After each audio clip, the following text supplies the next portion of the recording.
Çok kıymetli gençlerimiz, tercih listenizi hazırlarken yalnızca puanlara ve başarı sıralamalarına odaklanmayın.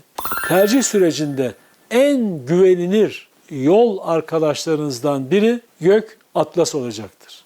YÖK Atlas, gençlerimizin başvurduğu en güvenilir bilgi platformlarından biridir. Geçtiğimiz tercih döneminde milyonlarca kullanıcı tarafından ziyaret edilen bu sistemi bu yılda yeni teknolojilerle daha hızlı, daha güvenli ve tamamen mobil uyumlu hale getirdik.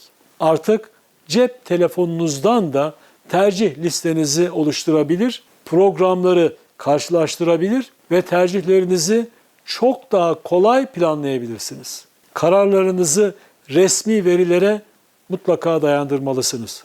Bilgiyle yapılan tercih, geleceğe güvenle atılan belki de ilk adımdır. YÖK Atlas'ta tercih etmeyi düşündüğünüz programların son yıllardaki başarı sıralamalarını, kontenjanlarını, doluluk oranlarını, taban puanlarını, akreditasyon durumlarını, Türkiye yeterlilikler çerçevesi kapsamındaki bilgilerini, spor dostu kampüsleri, programa yerleşme koşullarını ve öğretim elemanı yapısını ayrıntılı bir şekilde ailenizle hatta birlikte inceleyebilirsiniz. Ayrıca önceki yıllarda o programa yerleşen öğrencilerin yaklaşık başarı düzeylerini ve net ortalamalarını da görebilir. Böylece tercihlerinizi daha bilinçli bir şekilde planlayabilirsiniz. Elde ettiğiniz puan ve başarı sıralamasının istediğiniz bölümlerin puan ve sıralamalarıyla örtüşüp örtüşmediğine YÖK Atlas'tan bakmanızı tavsiye ederim. Çok kıymetli adaylarımız, tercih edeceğiniz üniversitelerin kampüsünü mümkünse gidip yerinde görün.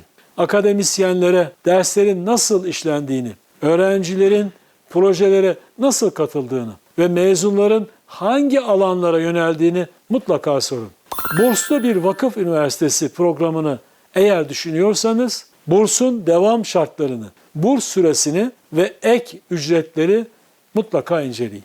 Özel yetenek, sağlık raporu, yaş, boy kilo, güvenlik soruşturması gibi özel koşullar gerektiren programlarda kılavuzdaki açıklamaları kesinlikle atlamayın. Çok kıymetli gençlerimiz, çok kıymetli ailelerimiz, yurt dışında yüksek öğrenim görmeyi planlayan gençlerimize çok önemli bir hususu hatırlatmak isterim.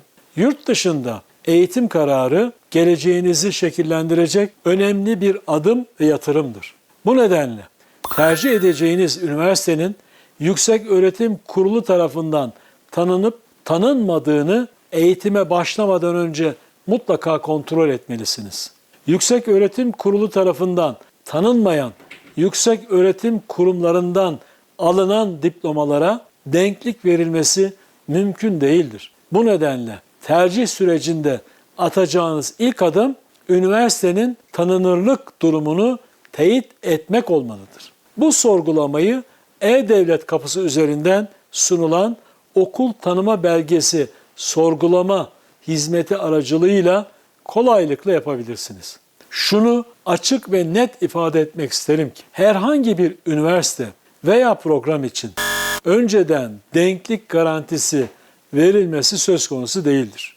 Denklik değerlendirmesi ancak mezuniyet sonrasında yürürlükteki mevzuat çerçevesinde ve her başvuru özelinde yapılan bireysel inceleme sonucunda karara bağlanmaktadır. Sizlerden ricamız yalnızca resmi kaynaklardan bilgi almanız, tercih edeceğiniz üniversitenin tanınırlık durumunu eğitime başlamadan önce mutlaka kontrol etmeniz ve gerçek dışı vaatlerle hareket eden kişi ve kuruluşlara kesinlikle itibar etmemenizdir.